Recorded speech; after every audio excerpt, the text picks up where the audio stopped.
I don't know if this is considered to be shocking or not, but I don't want Nobu Nobu to die.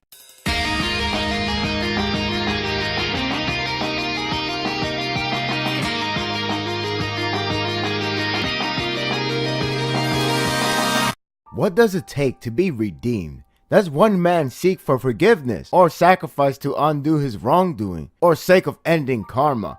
The chapter proves that the road to redemption is a hard path to take, but the reward is well worth to acquire.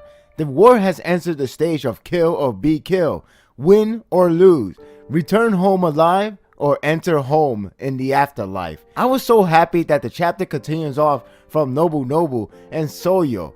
I'm even happier on how they handle it entirely. Honestly, this made the chapter. It starts with a really shaky beginning between them, mainly on Nobu Nobu. I like the fact it was him that didn't have any courage to speak to her, because if there's anyone that should feel nervous, it has to be him.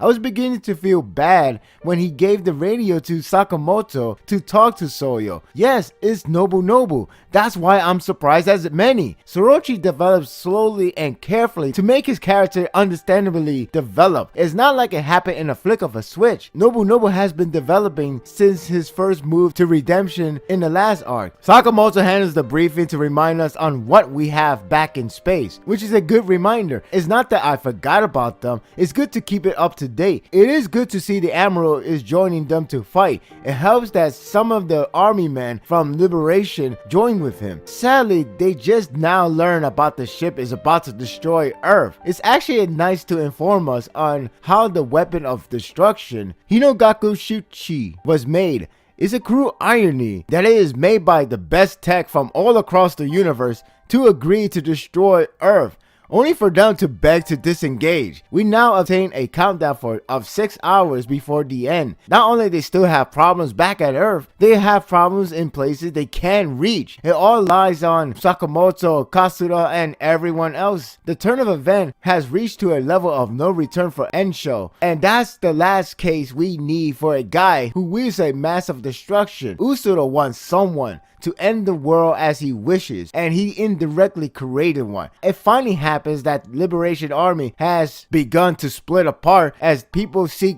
actual justice and no longer can comply with Ensho. It did get chilly as he stands there and begin to recite his motivation to fight. It finally hit them. He has no return as he will fight until he can't anymore. It makes it worse that he knows very well on what he's doing. He's not confused or anything. He has no desire to seek happiness. All he has is fighting, and if he dies from it, so be it. The Liberation Army has divided to loyalty based. One seeks for actual justice and the other for vengeance. After all, they're about to wipe out their own men as well. This raised the question, what's the stance on Yato back at Earth? Are they okay to die for the cause, or they will turn back on them? That remains a mystery. The chapter does a great job to hype up the next and perhaps the last phase of war. Earth has to defend, yet can't do anything on the situation from space. Both sides are in deep trouble, so the way on how Sakamoto tells everyone to please keep fighting and wait for them is striking. The war has escalated greatly. No words on Earth, but if Yato remained to fight against samurai, not good. Kasura also input his thoughts, creating the strong hype that this moment is it. They have to defeat an Ensho and Liberation Army. It's scary, however, that this somewhat translates that someone will die from it. I sense the whole ship explodes and whoever remains will die. I guess a metaphor for a sinking ship. Like Sakamoto say, it continues to remain facing death. The chapter mood has clearly shifted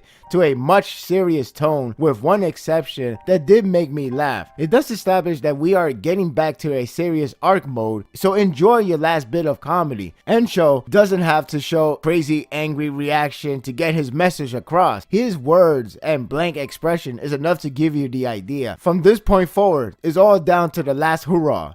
That includes Gintoki throwing up and to never drink again. That was a good breakaway from the dark tone. The ending hits a home run when Nobu Nobu tells his possible and hopefully not last words to Soyo. He isn't there to ask for forgiveness, but to tell her on what he is doing over there. He knows he can't undo the past. he finally understands on what a real shogun would do. To be the stepping stone for the people. A simple word like sorry can have ton of weight when someone means it. Soyo has matured significantly that she is willing to forgive him because of everything he has done and about to do. If only he lives and meet with Shigeshige at the gravesite to pay his sins. This is how it should be dealt with. This is how redemption pays its due. The chapter is a hell of calm before storm, and it appears that storm has finally arrived. It's the hype chapter that segues to the next and significant phase of war. As the hype continues to grow, the redemption is underway for the greater good. I'm actually rooting for Nobu Nobu to live and get the redemption that he probably didn't ask for, but obligated to receive it. I'm giving this chapter a 9. This is a hell of a hype chapter. I can see that this is the last phase for Samurai going against the Liberation Army. We still have Usuro, but I think that focus will change once we get over with this Liberation Army, with the whole countdown of the world going to end by the massive destruction. We're still waiting for the other characters that has been hinted. I don't even know how the entrance will be like, but I'm still waiting for their moments to shine. What are your thoughts of this chapter? Do you think there's a big death flag raising above Nobu Nobu? A lot of people has been thinking that there is a big death flag. And yeah, it does go both ways. Honestly, I hope he doesn't die. And it's strange for me to say that because long time ago, I want him to die. Now, because of the slow burn process, I don't want him to die anymore. And it makes sense on why I'm feeling this way. It's because the way he was developed. I was convinced and how guilty he is feeling. If it happened to be the way that you try to phone us in, that he's a good guy out of nowhere, then it would not work on me well. But it does, and I'm really rooting for him to come back alive and pay his respect with Shigeshige at the gravesite. Hopefully that does come to that point. Definitely there's a death flag, but maybe, just maybe, he could burn it before it goes. And that will do it for today's review. I hope you enjoyed this one. If you like this and want more of this, subscribe to my channel and my world will be yours to stay. Until next time, take care.